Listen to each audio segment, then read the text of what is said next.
Good day. Thank you for tuning in to this 2019 primary election candidate forum for Lacey City Council Position 1. The forum is presented by the League of Women Voters of Thurston County and Thurston County Media. The League is a nonprofit organization that encourages the informed and active participation of citizens in their government. The League neither supports nor opposes candidates or parties. We are nonpartisan. The League registers new voters, works to get out the vote, studies issues, and advocates for its positions with governing bodies. Despite its name, the League is open to both men and women of age 16 and older. I'm Mary Moore from the League, and I'll be moderating this forum. The candidates for the Lacey City Council position are Troy Kirby, Sarah Jean Morris, and Malcolm Miller, Unfortunately, Jesse Orndorff could not be with us today. For this forum, each candidate will have 2 minutes for an opening statement. Then I'll ask questions in alternating order. The person first asked the question will have 2 minutes for a response, followed by a 1-minute response from the other two. There will be 1 minute opportunity for closing statements at the end. We'll begin with opening statements from the candidates, beginning with Troy Kirby. Thank you. Lacey is becoming Thurston County's largest city, and with that becomes inevitable growth. This is a place that attracts JBLM families. It also attracts active seniors and is a hub for small business creation. Lacey's path is really clear at this point, and I think that we have to look at people prosperity and progress as we move forward. What does that mean? Really, we have to solve the area's housing crisis by looking at new inventory solutions that are innovative in ways that impact even our neediest communities. Also, we need to look at ways to keep our competitive advantage over our neighbors in terms of business creation and fostering small businesses. And finally, we need to look at ways that increase the community values of protecting both job creation, public safety, and infrastructure to really kind of ensure that our community is thriving. I'm the Lacey Parks Board Commissioner currently over the last 2 years. One of my biggest advocacies has been to reduce the amount of used needles in our parks, over our 1,200 acres of parks, to reduce HIV, Hep B, Hep C. I'm also the 2019 Lacey South Sound Business Entrepreneur of the Year. I own a Lacey soccer team. I own multiple businesses in Lacey. I grew up here in Lacey, and I actually attended and graduated from Timberline High School. Honestly, I think people, prosperity, and progress is the way of the future for Lacey. Thank you, and I appreciate your vote. My name is Sarah Morris, and I'm running for Lacey City Council, Position 1. I have lived in Lacey for the last 16 years, though grew up, went to Tumwater High School, but best friend went to Timberline, so I spent a lot of my summers in Long Lake. I'm a local realtor. I've been doing real estate for the last 16 years, and have a couple local nonprofits. One is Breathe for Tomorrow Foundation that helps families and patients living with cystic fibrosis. The other was a Reconditioning Humanity project, which was a pay it forward trackable card. And that was started back in 2011. And we have over 6,000, 7,000 cards out across the nation. I have been on the sidelines of politics for years, and just this year have decided to kind of jump in, and the premise of it is kind of being the change I want to see in politics. So I'm running a minimal waste campaign, which means I'm not doing yard signs, I'm not doing, the only literature I'm doing is on the back of a small business card. So I'm trying to do things a little differently, and I would love and appreciate your vote. Hi, my name is Malcolm Miller. I am a Lacey City resident for almost 20 years now. I am also a former Department of Defense employee, and I am the husband of a military spouse. I have a vision for Lacey, and in order for us to accomplish some of the things that need to happen, we're going to have to continue along the path of some of the great things that Lacey has done, but at the same time we're going to have to create some new paths. We're going to need more affordable housing in Lacey. We're going to need Thurston County to release the urban growth area so that we can do and accomplish that goal. We're going to need better growth management. We're going to continue to need better, smoother transportation. You know, when the cities of Lacey went to vote last year, they voted down paying more for parks and more. They voted for more buses. And I agree with that vote. We're going to need better access for seniors, and we're going to need to solve our homeless problem in the city of Lacey. Housing and homelessness kind of go hand in hand in that we just don't have the inventory for what we have, for the amount of people that we have. The Lacey City retail tax base is going to have to be expanded so that we can continue this growth. The Lacey City retail tax base, a lot of the Lacey citizens go other places to shop for some of the goods and services that they need instead of shopping here in Lacey because we just don't have all the things that they need. I would rather see the money bounce around the city of Lacey than to have the residents go another place to have their needs and services fulfilled.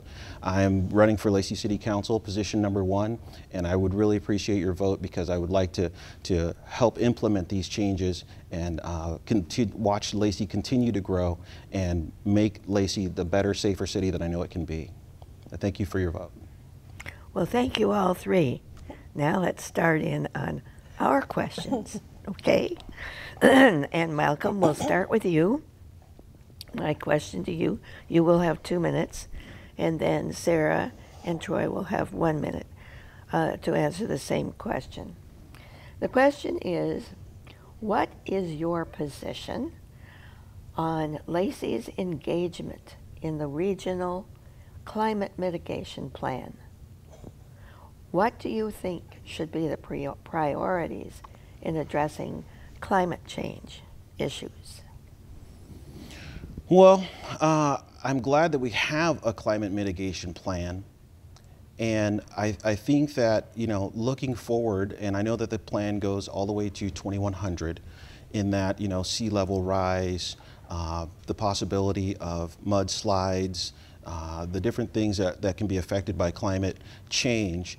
And I know that we are going to have to pour some resources into those things. And I'm glad that the diligence is being done now that we get to see, you know, where we're going to have to pour these resources and how we're going to have to come together as Lacey, Olympia, and Tumwater to make sure that the city stays safe, that we build the retaining walls that the plan has in place for us to do, that we continue to provide the resources that we need to make the plan work. When all the available data says that we are going to need these things within the next apparently the plan shoots for 100 years. So as we continue planning, it is my hope that we continue gathering the resources and getting buy-in from the other cities to make the plan work. Troy. Thank you. I think one of the things that Lacey does well is when we do climate change mitigation, or if we're going to spend money on climate change, we actually spend looking for results. Mm-hmm. We look less on just plans. If you want to look at changing out all the street lights and doing that, a lot of times we're even ahead of some of our neighbors at doing, you know, bigger results, but we don't tend to get the credit. People tend to, you know, want to have a giant piece of paperwork in my thing is I'd rather focus on ways that we can, you know, make sure that when we're doing something, we're actually spending money in the right direction and actually going towards not just a plan, but actually results. And I think that that's important. One of the things that I'm learning in this is that there are so many different facets of things happening, And so I will study on one thing, and it doesn't feel possible to know it all. And so if I'm being honest, I have not looked at I don't know the climate change mitigation report for Lacey. What I do know is that climate change is real and that we have to be doing something about it. And so I definitely will, I mean, it's one of those things now I know. And so I will create my own video and answer this question within this next week, but I don't have an answer right now that's not super politician-y and that is just going to be made up. That's all right. So, That's all right. We're going to move on now. Okay, I'm going to go first. And Sarah, you get the next question. Oh, have some water. I will. The next question is for you. What do you think the city should be doing to address the issue of homelessness in Lacey? So this is actually one of my bigger passions. I spend a lot of time with our homeless community. And again, super multifaceted, but I think that we have to do something. After the Boise decision and the debauchery that took place downtown, homelessness, it's not something new. It's been happening for years, and it's now just kind of in the forefront. A big thing for me is leading with compassion, but then making sure that there's accountability and structure in place to help these people. My favorite analogy is the fisherman analogy. And I think that unfortunately we give a lot of fish instead of teaching people to fish. What you find is that the giving of the fish is actually easy. Teaching people who have lived a particular way for many years and have habits. You know, change is scary, and I hear it all the time. People, well, why don't they just change? We're offering them this help. And it's not as easy as one would think. And while some live in squalor and situations that we would deem one way, it's what they know. And so to answer your question, I something with love and compassion and helping, but also not enabling. Okay. So, Troy, do you want to give this a go? You know, I think the bigger issue is how do we make sure that we are making temporary affordable housing for people that they can graduate out of into real housing. It's great to say, hey, we've got tiny houses and throw these people on mitigation sites like the one in Martin Way and Cooper Point, or Carpenter. But the fact is they need somewhere to go after that point. And we have a housing shortage in our area, not just from regulations, but also from impact fees, also from the price of lumber jumping, doubling in the last year. These things are not just easily done. But it's something to where you have to actually have a plan. And then I also go back to the idea that when we have all of these plans, we need to have execution. Execution really matters to me. It's great to plan it out, but you're affecting people's lives.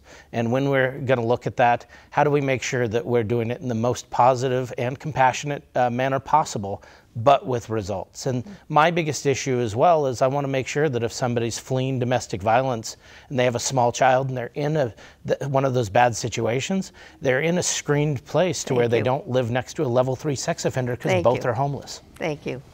So Malcolm, your opinions on this issue of homelessness? My opinions vary, and I think both of these guys are right.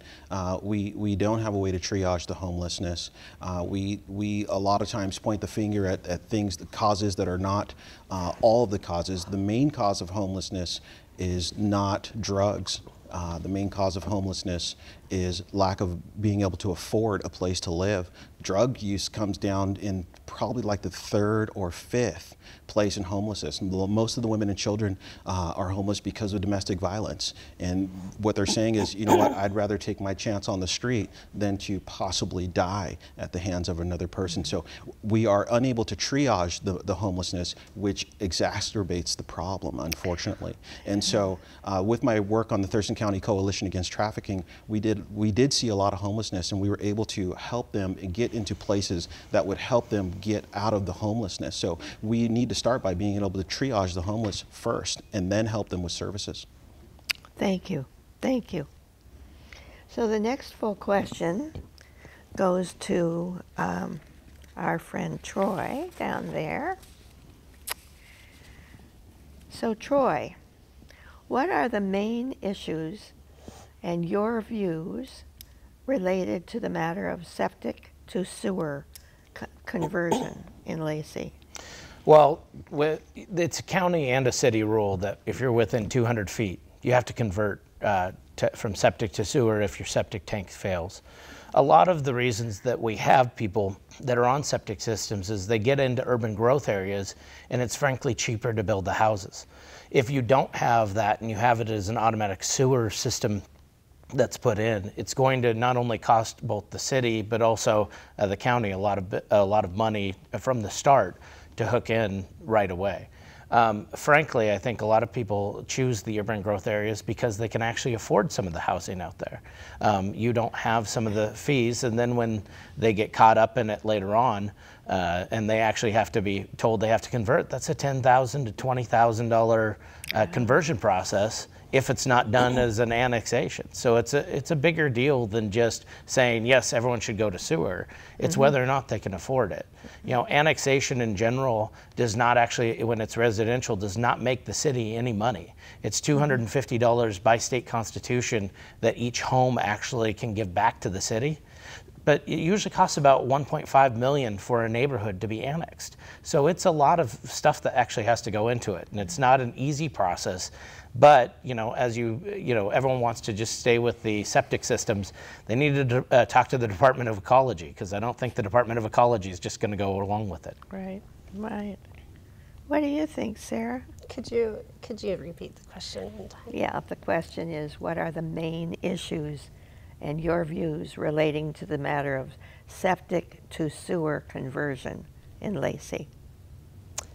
I would agree with Troy. The cost for homeowners to do the conversions, I know that's probably the main concern or hiccup is, but I know that the annexation and the conversion that they were looking at doing down at the Capital City Golf Club course, that they were actually looking at waiving those fees as a way to promote people to jump ahead and do it versus waiting until they were forced to do it. So. Okay, Malcolm, your last word. Okay, they're both right. The cost is too high. You know, Tanglewild's going to cost $4 million to do it, and then $20,000 per person. I don't feel comfortable going and asking somebody who's living paycheck to paycheck to pay $20,000 to connect when their system is working. And so the details just haven't been hammered out well enough to make it affordable for the citizen to be able to connect. I think it's safer. I think it's a better way to go. I think it's got a lot less problems in the long run, and we are not the first city who's had to cross this barrier and make this thing happen, but it's just not going to happen the way it's built right now. And so until we can get the cost down and figure out a viable solution for our citizens who do not have $20,000 to just throw around, then we're going to continue in this situation. Yeah.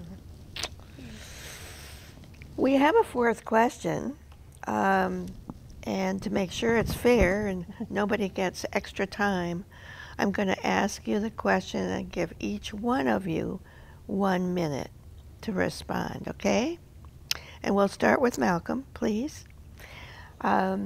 Without a metropolitan parks district, what should Lacey's priorities now be on parks and public spaces? Without a Metropolitan Parks District, which Lacey does not have, what should Lacey's priorities be on parks and public spaces? Well, I think, you know, can you give me a minute to think about that? Is that okay? That's fine. Troy? I'll start. All right. So I'm on the Lacey Parks Board, and you know, we actually put out the Metropolitan Parks District. It lost by 738 votes, 2.4%. What that tells me is that the voters want us to go back to the drawing board, figure out what does work, and actually present it to them again. A lot of times they looked at some of the features that they actually had in that Metropolitan Parks District offering and said that's not what they want. And I tend to agree with them, but that's what I think that a Metropolitan Parks District, which actually is a sound, reasonable utility model to ensure that you actually can have maintenance for your parks, actually goes forward. You know, parks in general, we have about 35% of our 1,200 acres that are actually developed. It actually creates more green space, and one of the issues we're going to have over in Jubilee and Edgewater is the fact that we don't have any green space at all, and that's where you see all that mixed-use land going to warehouses and semi-trucks on single-use land and single-use roundabouts that get stuck all the time. There are ways to where a Metropolitan Parks District actually can be really a boon for a community. It just depends on whether or not it's what the voters want. So, Sarah Jean, do you want to respond? I would think that first and foremost, to me, parks represent a community. Like when I think of like a community in a happy city, my vision goes to kind of a park full of families and playing, and so I would think availability, safety, cleanliness should be the top priority. Making sure that I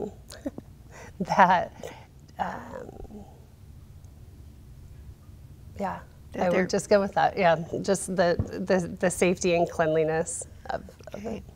Malcolm? Well, like Troy said, it was voted down last year, and I think when you look at the other votes that succeeded, like buses, people decided, you know, we'd rather have transportation than parks, a Metropolitan Parks District. I think, like Troy said, you know, they've spoken and they've said, you know what, it's more important for us to have transportation than it is to have parks. I don't think that there is a major city out there that does not have a Metropolitan Parks District. It's very important to have, and as it is now, the money comes out of the general fund, and that just can't last.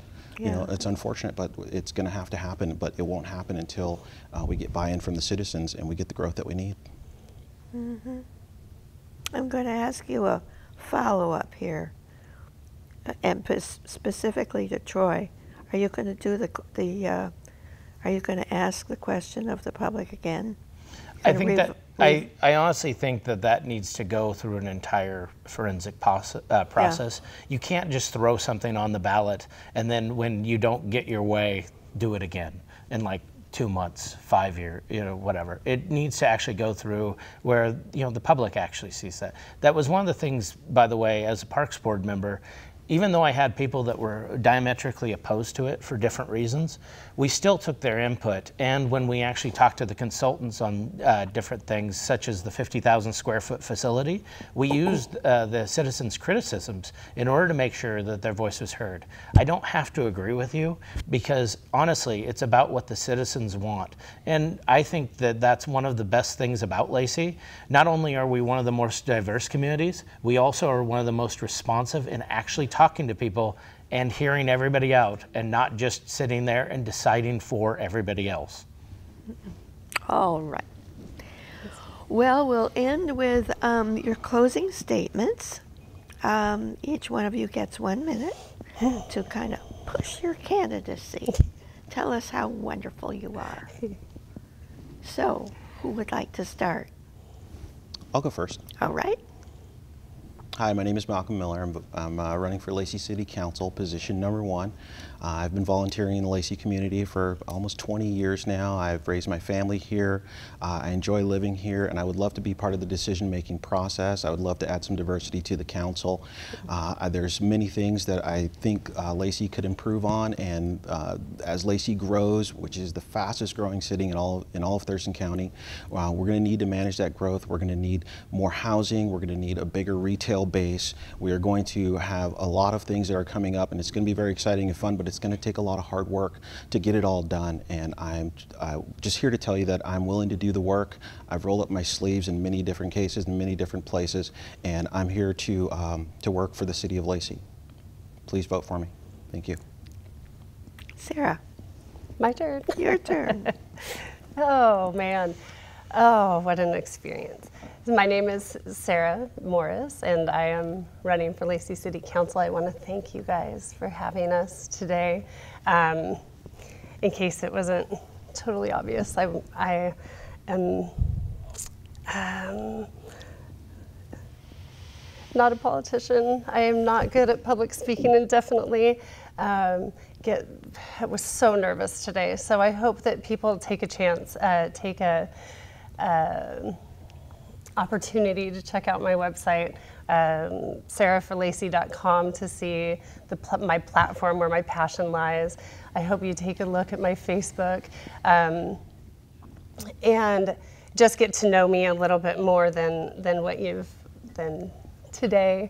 I have the passion for politics. I love my community. I have enjoyed and take pride in my community, and I would love to serve the people of Lacey, not Thank you, Sarah. as a politician, but as one of them. Thank you. Troy. Hi, my name is Troy Kirby. I'm running for Lacey City Council, position 1, and I go on 3 different platforms: people, prosperity, and progress. Honestly, I think one of the great things about Lacey is the fact that you see the diversity of this panel. You see many people that actually want to represent Lacey because of Lacey pride, and I'm one of those people. I actually think that we need to start looking at not only our housing crisis, but also how we ensure that we keep a competitive advantage for our retail businesses. Retail businesses alone collect about $2.5 million in B&O taxes. We need to start seeing ways that we can start to find ways to innovate to ensure that our area businesses actually want to come over here in Lacey rather than be in Olympia or Tumwater. Really grew up here, Timberline High School, and I would appreciate your vote on August 6th as well as in November. Thank you. Thank you, all 3 of you. Well, and thank you for participating in the League of Women Voters primary election forum for the Lacey City Council, position 1. We encourage viewers to vote in the primary election, which is August 6th of this year. Remember, ballots are postage free, so just put it in the mail. The League particularly thanks the Thurston Community Media for their ongoing support and assistance.